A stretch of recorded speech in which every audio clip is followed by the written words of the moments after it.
but I can sense that there's more to be discussed during lunch or the coffee breaks. So what we're gonna do is we're gonna move into session 2, okay? So session 2 is focused on national policy solutions and initiatives to support financing of plastic circularity. We're going to start off this session with a presentation from Dr. Panade Manomai Wibun, Assistant Professor at Mae Fah Luang University. Dr. Panade will talk to us about regulatory and economic instruments to support plastic circularity. So let's all welcome Dr. Panade.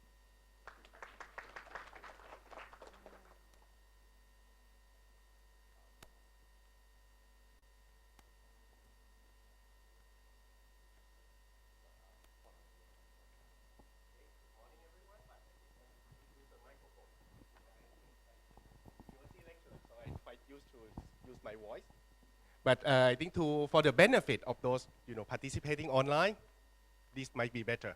Okay, so good morning again. Selamat pagi, if I pronounce it correctly. สวัสดีครับ So it's my honor to be invited today to share with you some of the research finding that we have. So I'm working at Mae Fah Luang University in Chiang Rai in Thailand, but I actually in the process of moving to another university in the east of Thailand in Chonburi near Pattaya. You might familiar with that name. So Burapha University in the very near future. Today I going to share some of the finding that we with Soreka working under the ADB funded project on economic instrument. So I will focus on the public financing, like what kind of instrument that the government can introduce and bridging the gap when it comes to financing a project. So please, can I have my presentation? Okay, next slide please. So basically, I will start my lecture with like very kind of classic explanation why government charging you taxes. So basically, here we're talking about externalities. So plastic pollution is a case of externality. We consume, the company produce plastic, getting a lot of benefit from that, but the cost of many plastic that found their way into the ocean that Professor Jembak has been kind of modeling. Actually, I want to add on to that we did another study using, she used like top-down approach, which was like the bottom-up approach with like 7,000 units of waste management unit in Thailand. Actually, we arrived at quite the same number. So in a way, we can criticize that it's not like perfectly accurate, but I think the range is kind of reasonable in a way. So those are the externality. It's the cost that happen with no one pay for it. So basically in the classic textbook in economics, it would say that the government can put the tax on that. That would kind of change people's decision, and hopefully we will arrive at the new equilibrium. In this case, reduction in the consumption of the said product. So the social cost will be addressed. So this is kind of the very basic idea of polluter pay principle.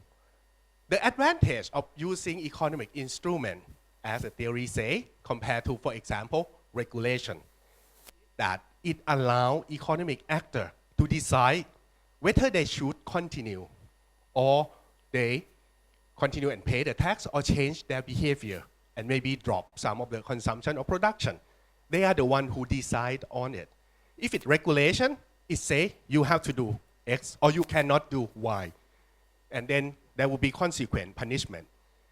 Economic instrument allow the economic actor to decide on that because different economic actors have different set of cost structure. So they can relate that to their own decision.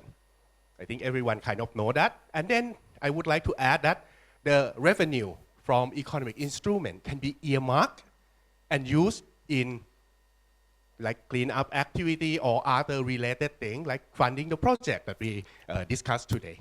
Next, please. So in the study, we kind of shortlist. Actually, there was another study before mine that lists so many economic instruments. And we have the shortlist with the PCD, the Pollution Control Department. And we this is like very simplified model of plastic value chain, and where can these instruments be introduced, and what would be the expect consequence? For example, the Pigouvian tax, the classic one, you put it upfront on the virgin plastic. After government calculate all the externality in the change, put the tax. And then it's supposed to have like cascading effect throughout the chain. Alternatively, actually, our participant from Vietnam just mentioned something similar to number 2. Government can actually also provide subsidy, the benefit to anyone who want to invest in recycling. That would encourage like more recycling flow. Then further on, by the way, I don't mean that all these 6 should be introduced together. It's more like, kind of position each one. Then we have number 3 here, like green public procurement. It's supposed to kind of fostering the market using the government spending. So another kind of subsidy if you want to look it in that way. And something like the single-use plastic levy. If you go to a shopping mall or go for your coffee, then when you use single-use plastic, there will be a fee charged upon that. So it's between distribution and consumption. And then number 5, we talk quite a lot. Actually, when I was assigned to this project, it's called EPR. And I actually work quite a lot on EPR, so I kind of object to that because EPR is more like policy principle. That's what I frame it in my research. So I say this is like advanced recycling fee. So it charged on the industry when they introduce the packaging and earmark for sponsor collection and recycling. So that's kind of the purpose of the number 5. And number 6, deposit refund system. So these are kind of the way different economic instruments can play out. Next slide, please. And actually, sorry for the text. I think this is PowerPoint, so the font has been kind of distorted a little bit. But I trying to match it with the other work by the OECD. So OECD have PI database, so it's for the policy instrument. So they compile like different policy instruments in their member, and I only select for waste and circular economy domain. And you can see that the most popular option that introduced by national state would be tax and fee. So the green, and I mentioned some of the instruments like introduced like in Europe. I think now plastic tax has been kind of coming up, and normally it will introduce like double sword edge. So first, virgin plastic will subject to tax, and recycle plastic or plastic recycled content will be exempt from that. And sometimes the exemption kind of extended to bioplastic also, but this is not necessary. So that how the tax has been setting up. But we can also mention about like the fee, like in Japan, they introduced like the single-use plastic bag fee, which is quite small actually, like 3 to 5 yen per bag. So that also within this light green part. And for the subsidy and payment, which is like the second most popular policy instrument introduced by the government. I use the example from South Korea. So we have some participants from South Korea. And actually the detail is quite fascinating how the Korean government using many kind of funding that they have in order to support different type of recycling activity. Some related to R&D, some related to hard infrastructure. So this is quite interesting, and I think Indonesia have subsidy based on like I think it's like the VAT that related with the recycling industry that the recycling enterprise would get benefit from. The deposit refund system, this is quite unique for this domain. So if you look in other domain, deposit refund is almost non-existent, maybe except for like chemical, but for waste, this is the domain that deposit refund has been used. And here I use example from like Taiwan that they introduced the deposit on the bottle. We will talk a little bit more on that. And for green public procurement, we can see some of the example which is quite advanced in Europe. So when it comes to green public procurement, sometimes it's not just the decision of the government to buy or not buy plastic packaging, but it's more like how to change the pattern of deliver the service. For example, in Spain, they changed in the public building, instead of buying plastic bottle, they install the fountain and people bring reusable container to have their own water. So that's another way to introduce green public procurement. So these are the interesting case study that I just put it here from our research. Next, please.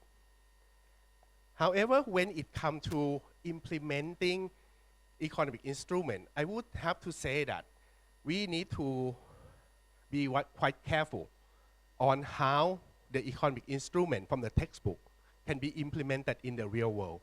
And I use the case of deposit refund as implemented in many industrialized countries. So I went to Sweden for my study. So I'm quite familiar with this reverse vending machine. Look nice, isn't it? But if we want to implement, for example, in Thailand, we have to ask, would it fit to our context? Where can we install such a machine? Many people say that deposit refund can be linked with like informal sector. This will not work in that context.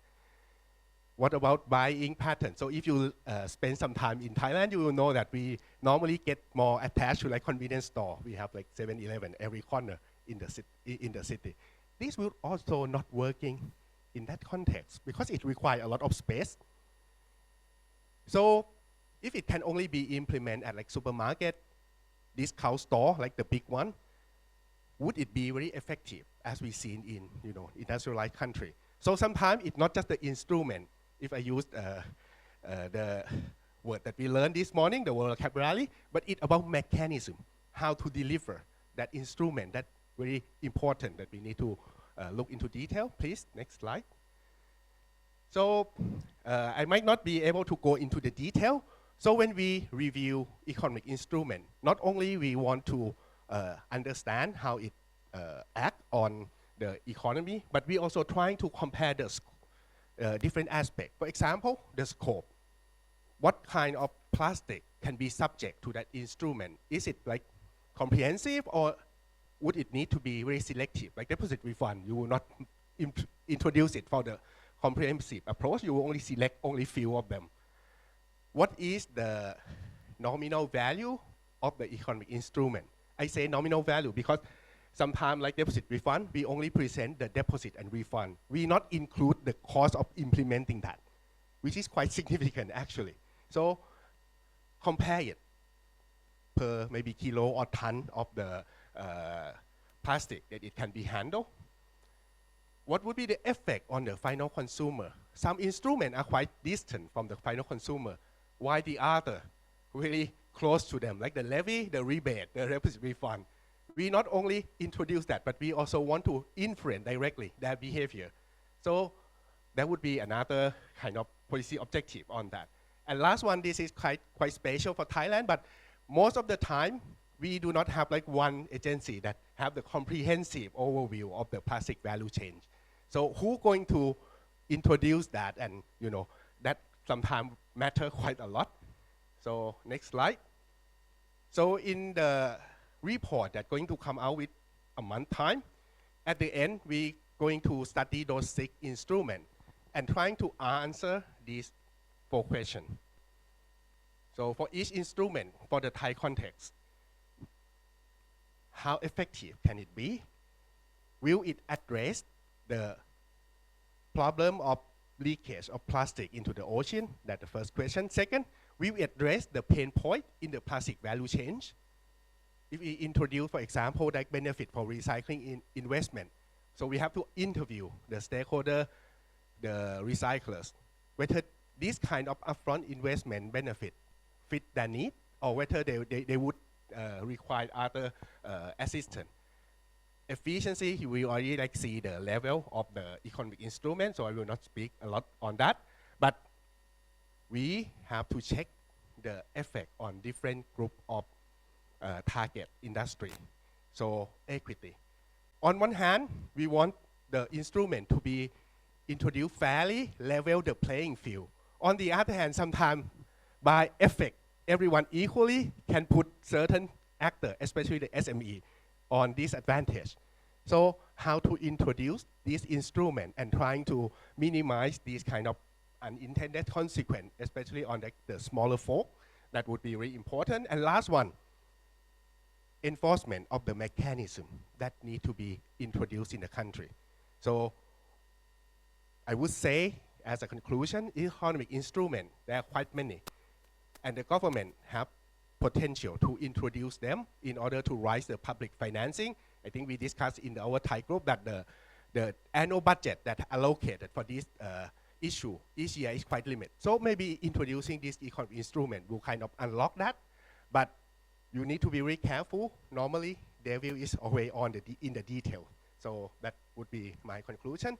I will be happy to take any question, maybe after this or during the lunch break. So thank you. Thank you so much. Thank you. Thank you so much, Dr. Panay. So we have some time. We can take one question from the room and one question online. Is anyone here who has a question regarding this presentation? Okay.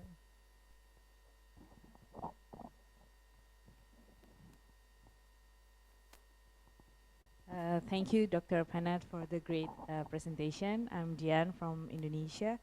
So my question to you is, can you explain in simple way how to get the right balance between, let's say, applying to decide the amount of tax between maybe some people they don't want to change the behavior because it's so cheap, then I will just pay. So how to calculate, the balance amount of that tax, not to give an impact that it's too cheap, then people don't want to pay, so the behavior doesn't change, and then the demand and supply curve, it's difficult to get the balance.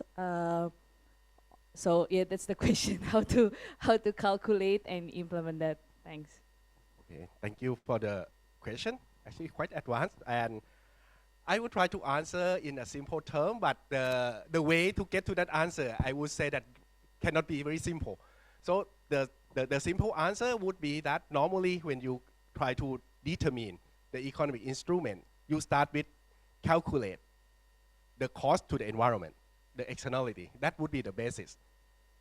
And sometimes it would not match. Like for example, when we're talking about like tax on virgin plastic, many times there is an argument that it would kind of bridging the gap between like virgin and recycle. Not necessarily, because the gap exists for other reason also. If we only calculate the tax based on externality, sometimes it not automatically bridge the gap. And the other observation that I got from people in the industry that I interview, the price of recycled plastic normally related with the virgin one. So if you put the tax on that, so it's not necessary, but always start with externality. What are the problems? Define that, study that well in your country. If you don't have a lot of budget, normally there would there is a technique called benefit transfer, but use it very cautiously. Because transfer the calculation from other country to your context is normally kind of really risky from academic point of view. So that's one way. And the other, if you kind of concerned about the effect on different population or how they going to react on that, there is a valuation study that kind of, we use that in our study also. And the other approach is to always take precaution about like what I say, like small folk, the small actor in your target industry. Always kind of put extra care on them. So that would be my kind of simple recommendation. Definitely very difficult to implement all of that I mentioned. Okay, thank you. Dr. So are there any questions from the online participants? No? Okay. I know this is a really hot topic, so we will have time. Panay, you're here, today and tomorrow, right? So line up, okay? Line up, form a line, form a queue at lunch, and you can ask him all the questions about these economic and regulatory instruments.